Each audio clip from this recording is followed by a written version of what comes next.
Oi, gente, tudo bem? Meu nome é Yasmin. Estou aqui hoje para fazer a correção de algumas das questões de história do primeiro simulado SAS 2026. Vamos lá? A primeira questão é a questão 48.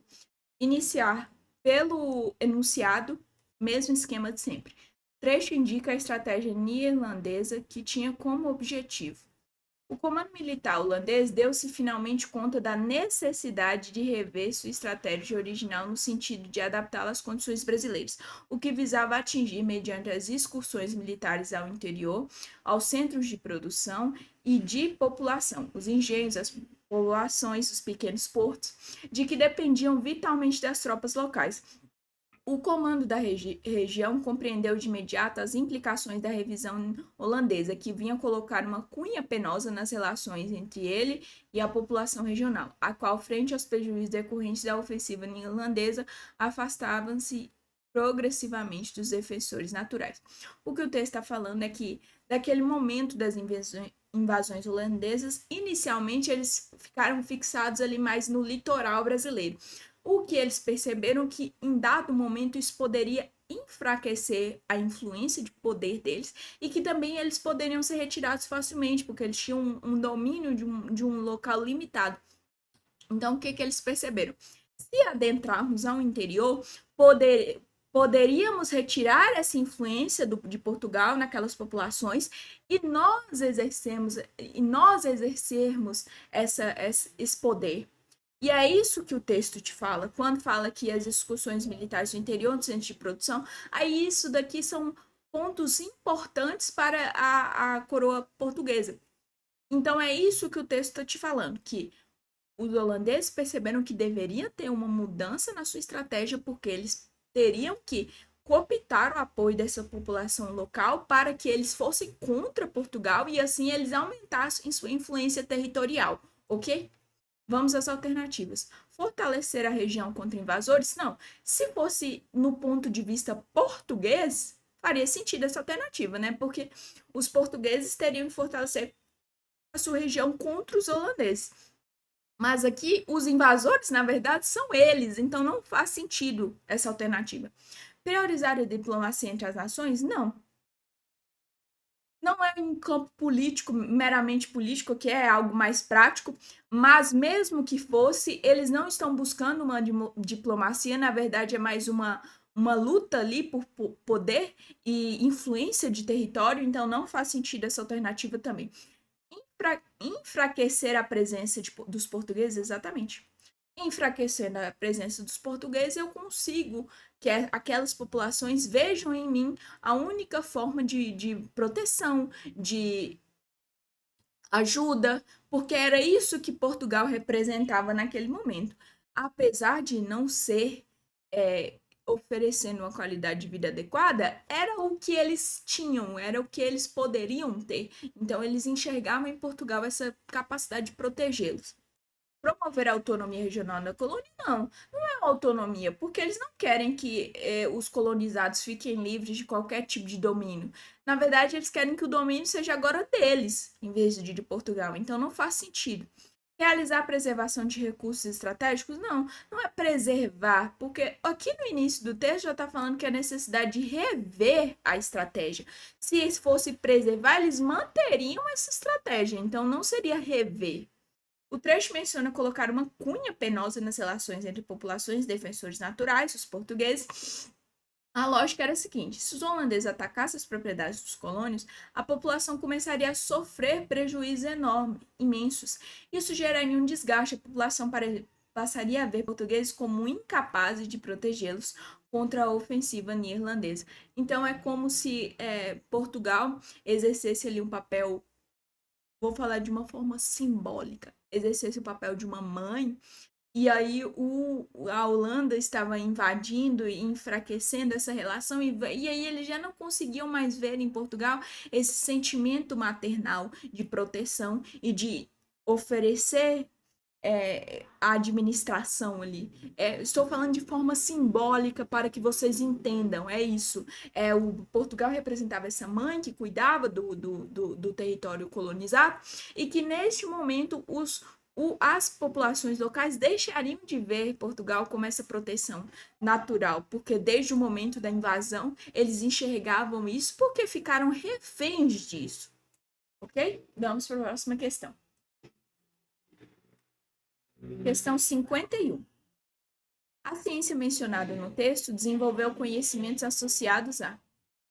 Pelos textos conhecidos, podemos dizer que a ciência faraônica consistiu em coletâneas e conhecimentos empíricos diversos, receitas de medicamentos, fórmulas geométricas e trigonométricas para a agrimensura ou para a construção, etc. Mais do que um conhecimento generalizado ou teorizado, houve, no entanto, algum esforço de classificação e organização. Os médicos egípcios eram famosos na antiguidade. A prática de mumificação levou a uma acumulação de conhecimentos anatômicos empíricos. Não obstante, medicina, astronomia e outros ramos de estudo, ciência aplicada estavam profundamente penetrados de magia e religião. O que o texto está falando aqui de maneira empírica, nessa experimentação mais sensorial, dessa parte mais prática, as populações egípcias conseguiram desenvolver métodos altamente sofisticados de mumificação e de preservação de corpos, coisa que para a época era algo muito interessante, até para hoje, porque são métodos muito, muito eficazes. Então, o que o texto está te falando é isso. E esse conhecimento empírico, quando fala, é mais nesse sentido de uma expressão sensorial, algo mais prático. Por exemplo, quando sua avó te faz um chá, porque a bisavó dela ensinou que tal planta era medicinal. Não se tem realmente a comprovação ou não da base ali científica daquela planta, mas por uma percepção sensorial de que aquela planta resolveu algum problema, você usa, entendeu? Então é isso que eles fizeram, eles aprimoraram suas técnicas baseadas nesses tipos de experimentações sensoriais e conseguiram chegar em um nível tão sofisticado de mumificação que nos admira até hoje. A mumificação egípcia focou em substituir a decomposição natural por um processo químico artesanal de preservação, natrão e resinas, que garantia a integridade física do corpo.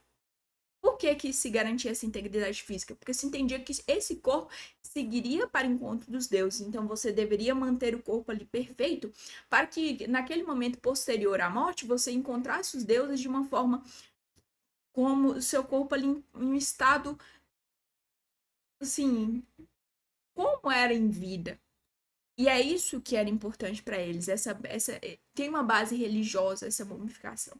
Era muito importante para eles esse momento do encontro dos deuses. Eles colocavam joias, colocavam tudo para que esse encontro fosse já pensado, entendeu? Então é isso que o texto te fala. Vamos às alternativas. Criação da vacina? Não. Comenta que é bem, bem, bem anterior à criação da vacina e em nenhum momento o texto fala de criação da vacina, nada a ver.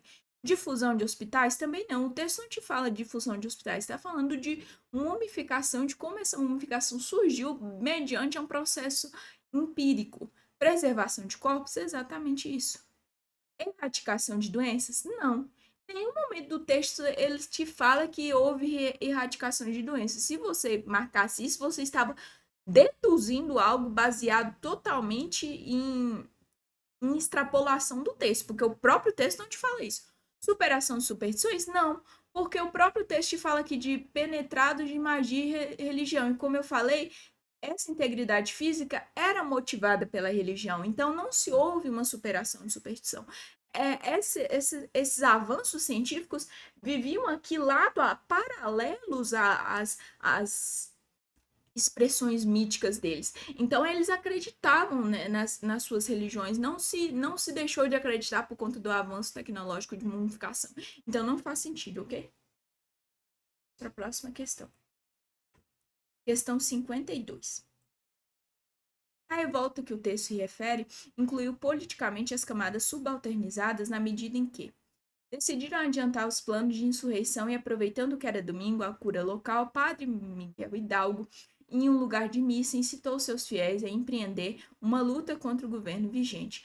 A resposta foi imediata. Os camponeses, trabalhadores, domésticos, mineiros, entre outros, se apresentavam como instrumentos e armas de luta se as tivessem. Seu discurso popular e heterogêneo foi carregado de significações mensagens polivalentes que traziam à tona a tradição mítica pré-colonial e traços do catolicismo espanhol, aliados a anseios de liberdade, direitos civis e soberania popular típicos da Ilustração. O que está falando aqui é que esse líder conseguiu, por meio da religião, captar apoio dessas populações. Por quê? Ele já tinha ali aquela identidade da luta dele. Só que ele usou da religião para que essas pessoas tivessem ainda mais interesse de participação dessas reivindicações. Então ele usa da religião com esse fim. Aí ele usa de religiões de núcleos distintos, né, que é a mítica pré-colonial e o catolicismo espanhol, para que esse movimento seja mais pro, pro, pro, pro, não vai ser a palavra. Fique com a ideia de que eu queria dizer diversificado. É, e com essa intenção de ser um movimento mais diversificado, que atingissem diversas camadas populares e que dessa forma ele conseguisse ir contra o governo vigente, entendeu? Incentivou a adoção de discursos populares, discursos socialistas, perdão. Não, o socialismo surgiu posterior a esse momento, bem posterior, não faz sentido em que momento que ele cita diretamente os trabalhadores, proletariado, não faz sentido. Promoveu a manutenção da identidade crioula? Não, não somente a identidade crioula, né? Aqui seria reduzir, ele faz a manutenção de várias identidades, não somente a crioula. Questionou a autoridade de clérigos espanhóis? Não, porque aqui ele questiona o governo, não especificamente o clero, entendeu? Então não faz sentido. Ele mesmo era um padre, então fomentou a conservação de estruturas políticas? Não, não é conservação, né? É algo mais ali disruptivo, modificador, transgressor à ordem vigente. Então não. Combinou simbologias de diferentes religiosidades? Exatamente aqui no final do texto, isso fica bem claro. Entendeu? Então, você tem que ler o texto e conseguir extrair essas informações para que fique claro o que o texto está querendo te dizer. Mesmo que eu ouvi muita gente falar, nossa, como que eu ia saber a independência mexicana? Mas aqui não precisava saber da independência mexicana para responder essa questão. Você precisava entender o texto e entender o que ele fez para cooptar o apoio dessas populações. Somente isso. Ok? Questão 57. A experiência mencionada no texto evidencia a capacidade do esporte de. A democracia corintiana foi um momento no qual se constituía a possibilidade de uma maior conscientização política no futebol, uma vez que parte dos jogadores participou também dos embates daquele contexto de campanhas diretas já. O movimento permite vislumbrar um momento no qual o esporte e a política estabeleceram uma relação excepcional entre si. Nesse caso, tal relação não veio de sentido de instrumentalizar o esporte a favor de governo ou outro, mas possibilitou os jogadores se colocassem como sujeitos históricos e políticos. O que o texto está te falando é que, neste momento da campanha do Diretas, já que era a reivindicação por eleições presidenciais diretas, porque no período ditatorial não se existia isso, e se tinha uma necessidade de que voltasse, as decisões estivessem emanando do povo.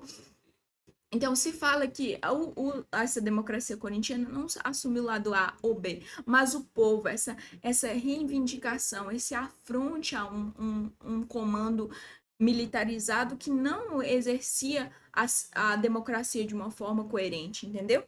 Comícios e faixas. Aí, aqui eu coloquei alguns exemplos de que formas eles fizeram isso, né? Comícios e faixas. Jogadores e dirigentes subiram ao palco com grandes comícios como o Vale do Arangabaú em 1984. O time entrava no campo com as faixas pedindo direta já. E democracia corintiana. Camisas amarelas. A equipe jogou usando cores da campanha amarelo, simbolizando a luta pela democracia. Eu falei eleições presidenciais diretas, que o povo votasse no presidente. Compromisso político de Sócrates. Sócrates era um jogador do Corinthians. O líder do movimento, Sócrates, declarou publicamente que não deixaria o Brasil para jogar na Itália se as eleições diretas fossem aprovadas, reforçando seu engajamento político. Ele falou: eu não deixo de jogar no Corinthians se vocês modificarem isso. E isso causa muito apelo social, porque o esporte é algo muito importante no Brasil, principalmente o futebol, que é parte ali da alma nacional, entendeu? Mobilizar a sociedade civil é exatamente o que tornou esses jogadores sujeitos históricos. É isso, é eles conseguirem fazer com que a população veja essa insatisfação e lute por uma cidadania maior, entendeu? Promover pluralidade ideológica. Essa palavra hoje está me pegando, né? Não sei por quê.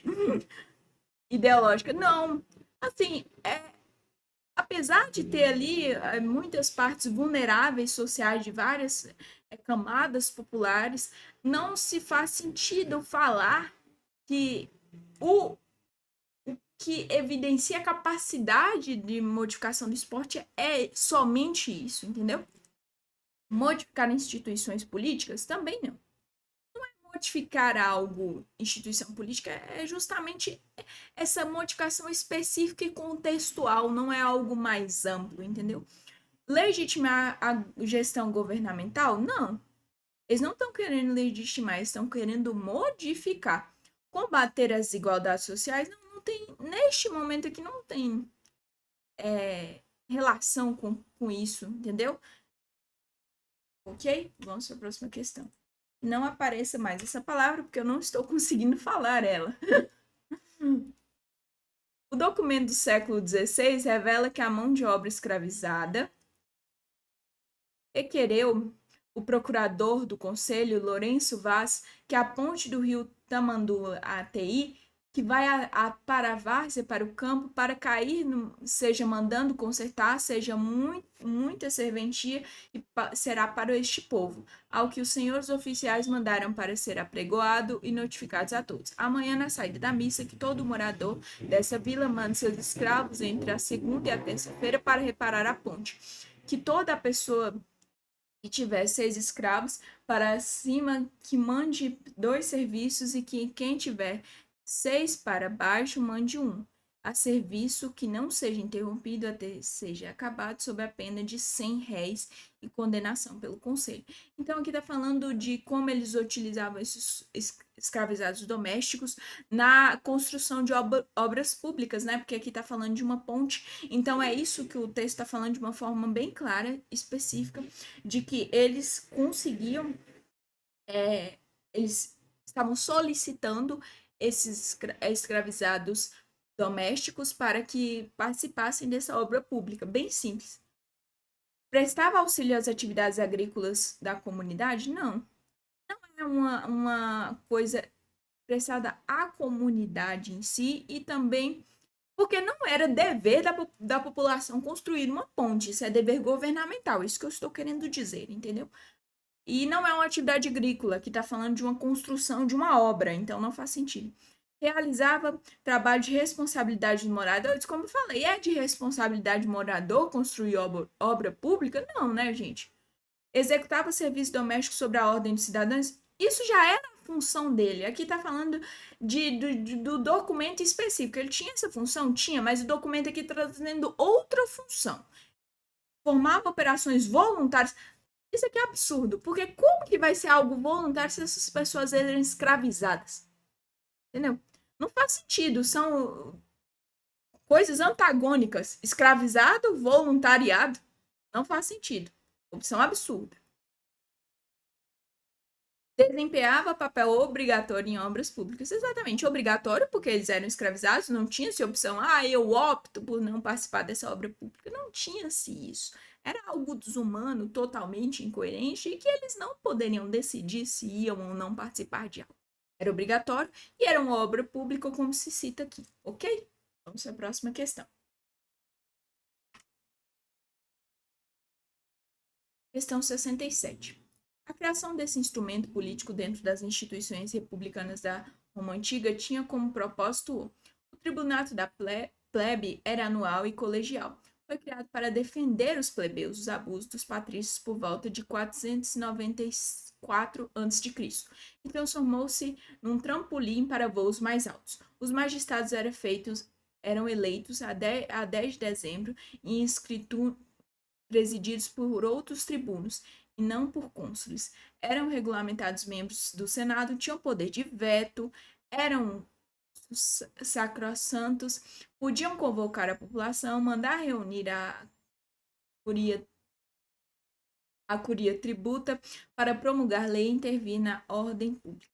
Aqui no texto está falando, né, como esse tribunato da plebe conseguiu fornecer maior participação, né, dessa parcela da população com menor poder, né. Então é isso que está falando, ó, o Tribunado da Plebe foi criado na República Romana como resposta às tensões sociais entre patrícios, a elite e plebeus. Essas tensões aqui que eu coloquei se referem a reivindicações, porque estavam tendo muito tipo de revoltas, né? Então, para que a população se acalmasse e não isse contra o governo de maneira mais incisiva, que em determinado momento se manifestasse até uma revolução maior, eles falam, vamos fornecer algum tipo de poder para essa população para que eles fiquem parados um pouco. É isso.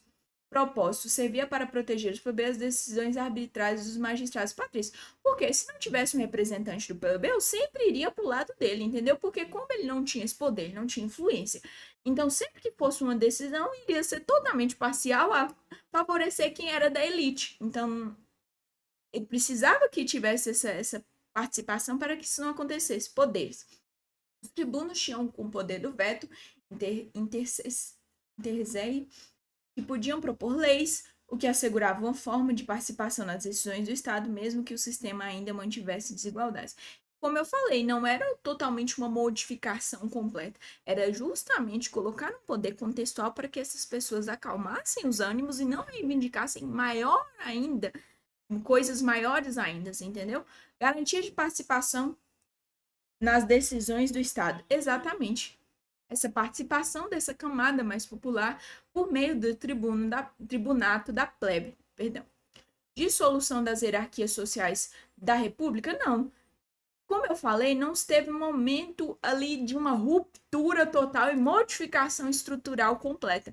Ainda tivesse as desigualdades, ainda tinha aquelas camadas que eram mais favorecidas, ainda se tinha muita diferença entre essas pessoas, mas ali estava um poder contextual, como eu disse. Expansão de territórios ocupados por plebeus? Não, o texto não está falando de território, está falando de direito político, nada a ver essa alternativa aqui.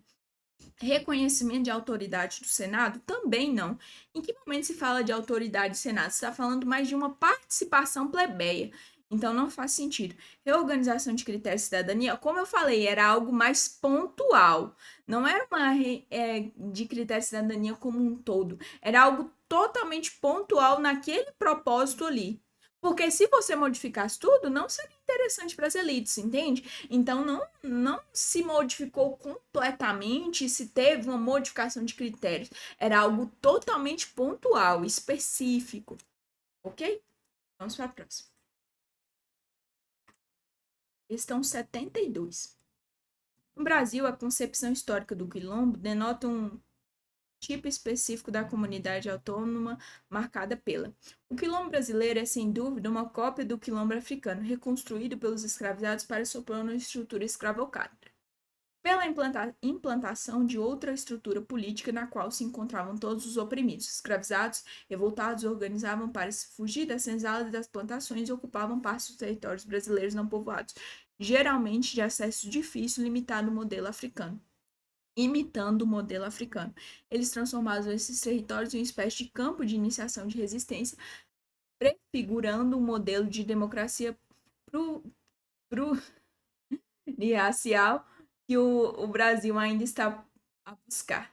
Aqui está falando, né, da movimentação e da criação dos quilombos. Então, esses quilombos tiveram influência muito de imitar modelos africanos, como o texto te traz, e essas resistências eram muito por meio de caminhos, né, porque essas pessoas escravizadas tinham um domínio muito grande da mata, então eles conseguiam adentrar localidades bem em locais de mata bastante densa, então iria impedir de alguma maneira de que os senhores chegassem até eles, e eles criaram ali um núcleo, uma ótica de vivência totalmente específica a eles, entendeu?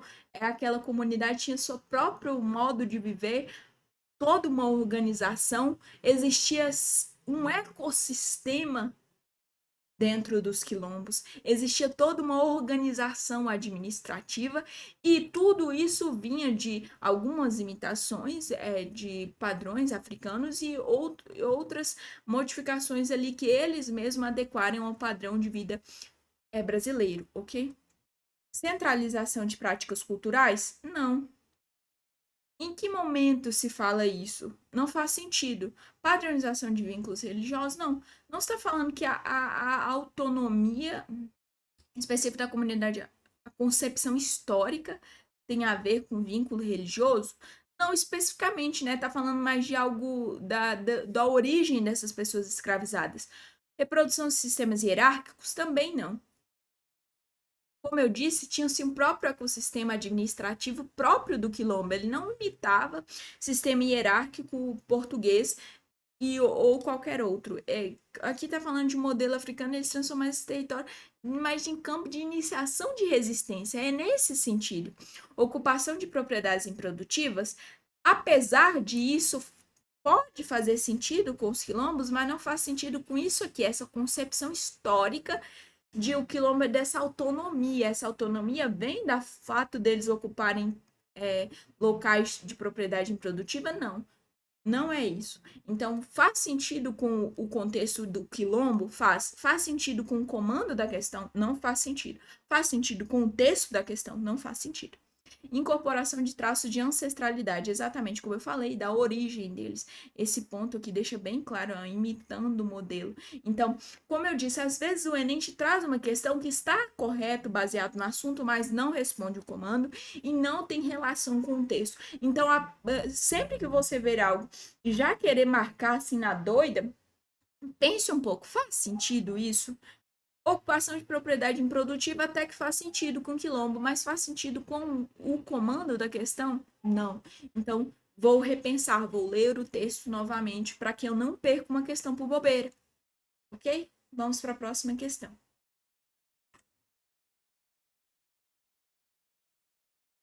O texto analisa uma configuração social brasileira no contexto do século XVIII, caracterizada pela: no decorrer do processo de colonização, os extremos da escala social continuaram a ser claramente configurados, mas a estrutura da sociedade foi se tornando mais complexa devido ao aumento da camada intermédia, cuja indefinição inicial foi aos poucos assumindo um caráter de desclassificação. Ao contrário dos senhores dos escravos, essa camada não possui uma estrutura social configurada, caracterizando-se pela fluidez da instabilidade, pelo trabalho esporádico, incerto e aleatório. Tá falando aqui, né, que existia ali a elite, existia aquelas pessoas escravizadas, aquelas pessoas em total marginalização social, e existe aquela camada ali no meio que é uma oscilação, é uma camada média intermediária que modificava o tempo todo. Então, é isso que o texto está te falando, essa desclassificação é que eles não eram nem pessoas escravizadas e nem membros da elite, eles eram pessoas numa classe média ali dessa oscilação, dessa instabilidade, que às vezes eles trabalhavam em determinadas funções, mas era incerto, aleatório, e eles não participavam das elites, ok? Vamos às alternativas. Reestruturação das elites econômicas? Não.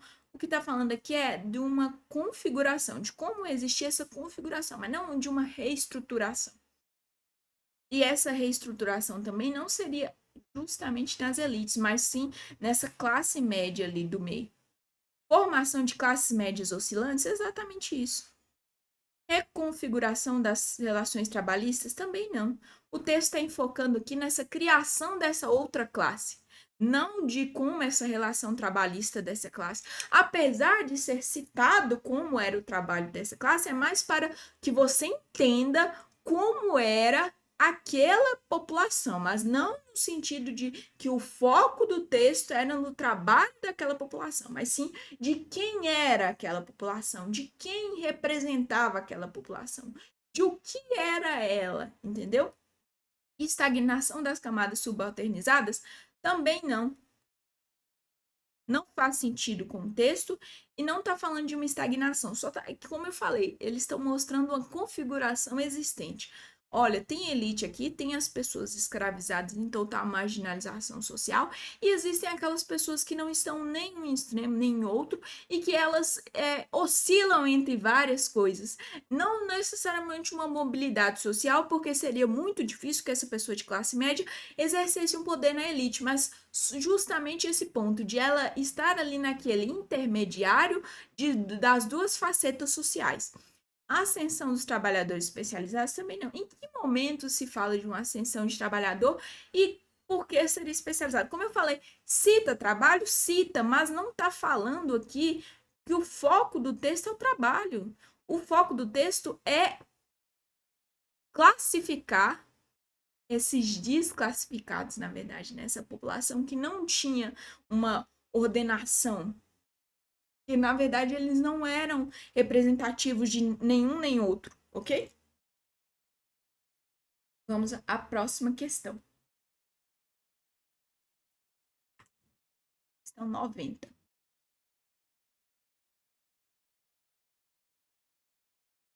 A concepção do texto 2 acerca da Guerra Fria distancia do texto 1 ao destacar o período que se entende após o fim da Guerra Mundial até o final do século XX é denominado Guerra Fria. Esse termo foi cunhado por não existir conflito bélico direto entre as potências. Embora o conflito ideológico fosse indireto, havia o perigo iminente de guerra, uma vez que as potências hegemônicas, EU e União Soviética, eram detentoras da tecnologia nuclear. A deterência explica por que a competição se deu entre outros campos. As potências não atiravam armas uma contra a outra. O encerramento da Guerra Fria entre as duas potências retirou a agenda de pesquisa e do debate político à onda revolucionária de 1970, enfocando separadamente apenas em guerras que eles seguiam. Todos eles colocaram entre 1974 e 1979 seus efeitos foram intensos até o final da Guerra Fria. Durante esse período, pouco mais de uma década, ocorreram 14 revoluções. O texto aqui, o primeiro texto, ele enfoca mais naquele centro ali da disputa, né, que seriam os principais polos, né, que é os Estados Unidos e a União Soviética. Mas o texto 2 fala que, apesar de não ter existido um conflito direto naquele centro, a União Soviética, os Estados Unidos exerceram participação em outros conflitos de outras localidades periféricas e que também nessas localidades era um modo de demonstrar poderio econômico e bélico da Guerra Fria. Eles usavam aquelas populações periféricas ali, aquelas localidades, para que o conflito fosse direto sem afetar eles, sem afetar o território deles, porque eles teriam percas, né? Neste momento, se eles fizessem um conflito no seu próprio território, não seria interessante. Então, eles usavam daqueles territórios periféricos subdesenvolvidos para que suas disputas, na verdade, fossem feitas ali. Então, o texto 2 fala, na verdade, houve sim conflito direto na Guerra Fria. A questão é que não se houve conflito direto nos polos de disputa ideológica dos Estados Unidos e a União Soviética, mas houve sim conflito direto em outras localidades. O texto 1 foca no centro, ele olha para os Estados Unidos e a União Soviética. Para esses dois, a guerra foi fria, porque não houve troca de tiro direto. O medo da destruição nuclear manteve um conflito no campo ideológico e tecnológico. O texto 2 foca na periferia, como eu disse. Ele traz luz para o que acontecia no eixo Washington-Moscou. Ele menciona conflitos afroasiáticos quentes, ou seja, enquanto no centro havia paz, no resto do mundo, Ásia e África, a guerra era bem real e violenta. O que não interessava a União Soviética ou os Estados Unidos se fazia diferença ou não de que dessas populações estavam sendo afetadas, porque elas não estavam, entendeu? Continuidade econômica dos participantes? Não. A diferença entre o texto 1 e o 2 é a continuidade econômica dos participantes? Não, não faz sentido. Aqui está falando de a guerra foi fria mesmo ou não? É isso que o texto 1 e 2 está se tratando. O primeiro texto está falando a guerra foi fria, não houve conflito. A União Soviética e os Estados Unidos nunca bateu de frente verdadeiramente. O texto 2 está falando, peraí, a guerra foi fria para quem? Porque houve vários conflitos nessas determinadas localidades aqui. Então, foi fria, mas foi fria para quem? Deslocamento espacial das ações bélicas. Exatamente. Deslocamento do centro ideológico político Estados Unidos e União Soviética para esses países subdesenvolvidos periféricos. Pacifismo das nações hegemônicas, nenhuma dos dois textos fala de um pacifismo hegemônico. Se fala mais de uma disputa ideológica, de uma bipolaridade bem escrachada e definida, que eles demonstravam poderio pela corrida espacial, por ações bélicas, pelo poder nuclear. Então não era um pacifismo. Eles deixavam claro, olha, tem agentes nucleares aqui. E aí os Estados Unidos falavam, também tem, entendeu? Não era um pacifismo, não. Diferença das potências envolvidas? Também não. A diferença entre o texto 1 e o 2 é falar da diferença entre os Estados Unidos e a União Soviética? Não.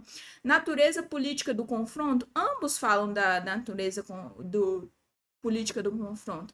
Aqui foca mais, né? Porque se fala mais de uma guerra fria, mas aqui também se cita, não é uma diferença. Ambos tratam disso. Então não faz sentido marcar essa alternativa.